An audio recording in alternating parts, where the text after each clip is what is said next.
So before this video starts, just know that what you're about to watch is something I filmed almost 6 weeks ago, or I guess at this point over 6 weeks ago. The previous video I uploaded, this video, and the next 4 or 5 videos I uploaded are all updates from my surgery process. I'm currently, as of filming this segment right now, at week 21 or 22. I'll have to go back and check, but what you're about to watch is week 15. Week 15 was really hard. Week 16, 17, 18, and 19 were all super hard. And the reason I'm posting this video is because I want you guys to see this process and see truly what it is like for me to go through the surgical process. But just know it's not easy. And this one was like the real first time I showed a lot of my frustrations with this process. Just know that at week 21 or 22, wherever I'm at now, I'm in a really good spot. So a little spoiler, I'm in a good spot, doing really well. But week 15 was not great.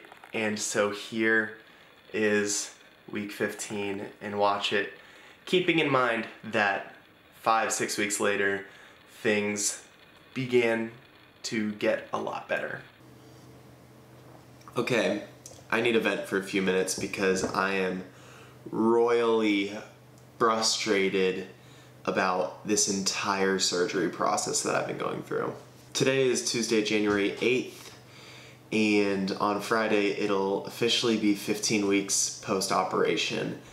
And if I could go back in time to right before the surgery, I would absolutely tell myself not to do the surgery. Over these past 15 weeks, I've realized why I put off the surgery for over 3 years. And it's because there's a chance that just so much can go wrong with surgery and nothing can go right. And that was my fear leading up to 2016, is that if I got the surgery, I just wouldn't be able to come back in time for the Olympics. And this time I thought I had more time to recover and time to heal and just be back on my feet, because I was told by the doctor that 3 months post-operation I would be walking around, I would be running on a treadmill, running.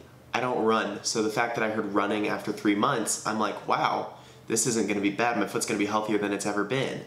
Well, it's been 15 weeks, it's almost been 4 months now, and I am just now walking off the crutches, and I am still walking in the boot with pain, and I can hobble around my apartment barefoot and in a shoe, but it hurts so bad. The pain is so much worse than before surgery.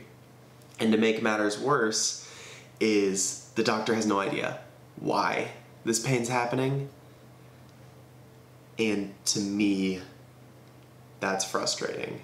We've done a ton of x-rays, MRIs, CT scans, and all of them have shown that the bone is healed. The surgery did what it was supposed to do. The screws were put in place, the bone, I don't know the terminology, but the bone mended back together, and it is perfectly healthy, aside from the fact that there's still swelling around where the screws are, and the doctor believes that that is because I might have an allergic reaction to the titanium screws he put in my foot,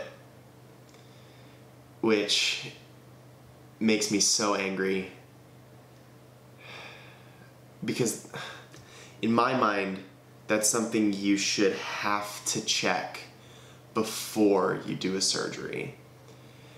And maybe that's on me for not getting a metal allergy test done myself, but how was I supposed to know I might be allergic to one of the tiny metal particles inside of a titanium screw? I couldn't know, but it continues to get even more frustrating.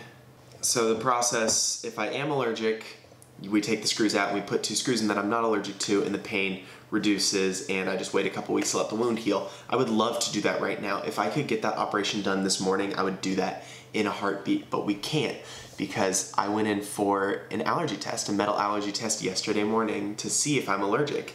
And I got to the doctor's office, and the doctor told me that I cannot have an allergy test performed on me for at least a month after I am off of my current medication for the pain I'm having in my foot because that blocks allergic reactions from showing up on your skin.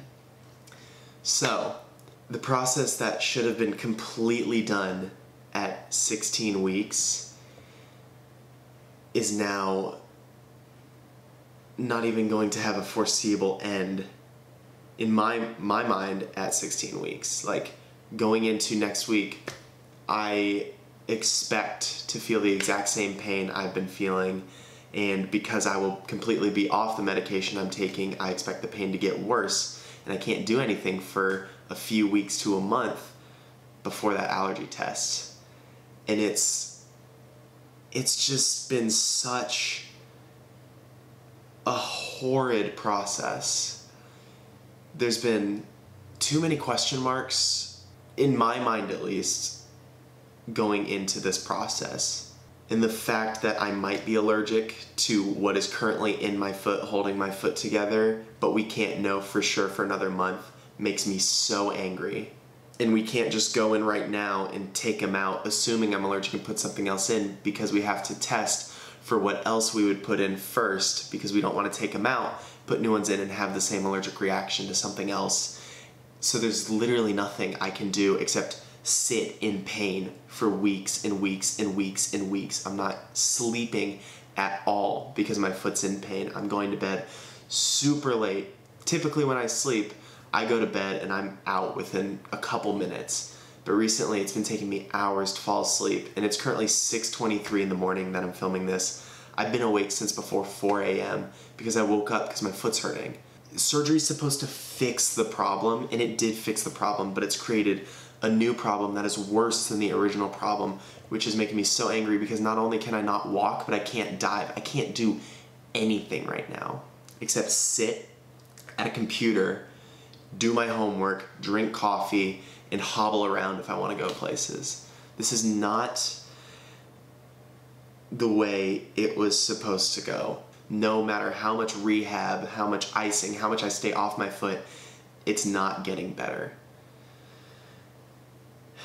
Okay. Alright. That's all I needed to talk about. So like I said, it's not an easy process. The like 10 weeks following me getting out of the boot after that surgery were really tough. And it was tough mentally and emotionally and physically, obviously. And I think it really shows in this video. The reason I'm posting these is because I want to document this recovery process. I don't see a lot of athletes posting their recovery processes week by week and showing the true emotion of what they're going through. A lot of times you can just see someone get surgery and see them like 16 weeks later feeling a lot better, but you don't see the emotions that go on behind it all when things get tough. And so that's why I'm documenting these and posting them with the real emotion, is because it's something I wish I had seen going into this process, and I know there's other athletes in the future who are going to just kind of see the reality of the surgical process and what it actually can cause emotionally and physically through this process. And it's hard to be patient, but I'm being patient. So the next few updates all kind of have the same attitude. I don't have the best attitude, but it's a frustrating process, and I'm not going to diminish that. But spoilers for week 21, things are looking up. So, but I'll post that in a whole new update on its own. So if you want to continue to follow my journey to recovery and my journey to being back on my feet and fully healthy, click subscribe. On the screen right now are a couple of the other surgery update videos. If you want to stay up to date with everything that's going on, feel free. There's a lot more of these coming, and I'm going to be continuing to document the surgical process. So I hope you guys enjoyed this and are getting something out of this and are learning something from this. And this is what it's like to be an athlete who gets surgery and is on a time crunch to get back. So I'll see you guys in the next one.